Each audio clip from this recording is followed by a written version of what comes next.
আজ আলোচনা করব ইসলাম, হিন্দু ও খ্রিস্টান এই তিন ধর্মের আলোকে কে একমাত্র প্রকৃত সৃষ্টিকর্তা। আজ কোনো ধর্মগ্রন্থ থেকে রেফারেন্স দিব না। আজ কথা বলবো শুধু আমাদের চারপাশে থাকা বাস্তব উদাহরণ দিয়ে। চলুন তাহলে শুরু করা যাক।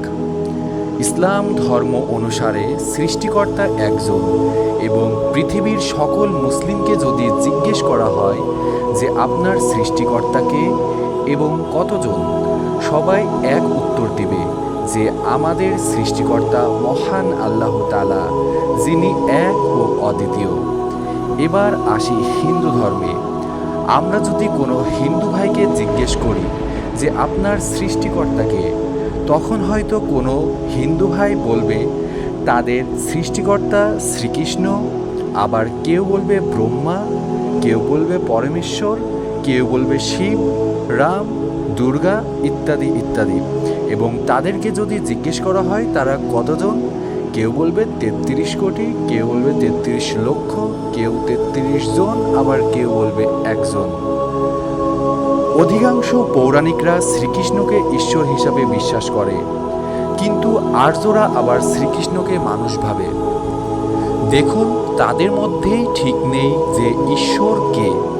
যেই ধর্মের ঈশ্বরকে এটারই কোনো ঠিক নেই, সেই ধর্মটি সত্যি হয় কিভাবে? এবার আসা যাক খ্রিস্টান ধর্মে।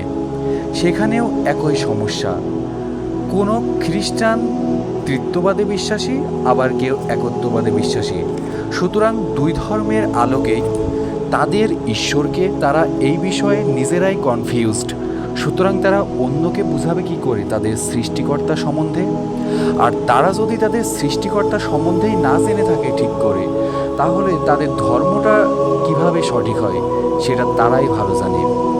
কিন্তু এই দুই ধর্ম অর্থাৎ হিন্দু ও খ্রিস্টান ভাইদের নিকট যদি জিজ্ঞেস করা হয় যে ইসলাম ধর্মের ঈশ্বরকে এবং কতজন,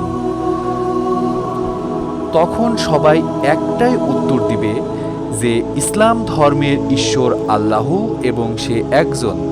দেখুন, পৃথিবীতে একটাই মাত্র ধর্ম যেই ধর্মের ঈশ্বর ঠিক আছে, এবং পৃথিবীর সকল মানুষকে যদি জিজ্ঞেস করা হয় যে ইসলাম ধর্মের সৃষ্টিকর্তাকে, পৃথিবীর সকল মানুষ বলবে এক কণ্ঠে মহান আল্লাহ তাআলা এবং তিনি একজন, আলহামদুলিল্লাহ। এটাই প্রমাণ করে যে একমাত্র প্রকৃত ঈশ্বর মহান আল্লাহ তাআলা। এবার আমরা যদি বিভিন্ন বাস্তব উদাহরণের দিকে লক্ষ্য করি, আমরা দেখব প্রায় জিনিসের উপরে মাঝে মধ্যেই আল্লাহ নাম জেগে ওঠে। যেমন মাছ, মাংস, পশুর শরীর ইত্যাদি। কিন্তু এখন পর্যন্ত আমরা কোনোদিন শুনলাম না যে কোথাও শ্রীকৃষ্ণ বা যিশু লেখা উঠল। সুতরাং এসব বাস্তব প্রমাণও প্রমাণ করে যে একমাত্র মহান আল্লাহ তাআলাই আমাদের প্রকৃত রব। আর এত কিছু বাস্তব নিদর্শন দেখার পরেও যারা মহান আল্লাহ তাআলা থেকে দূরে সরে থাকে, তাদের অন্তরকে নিজেরাই গোমরাহতে পরিণত করে, সত্যি তাদের কিছু বলার নেই।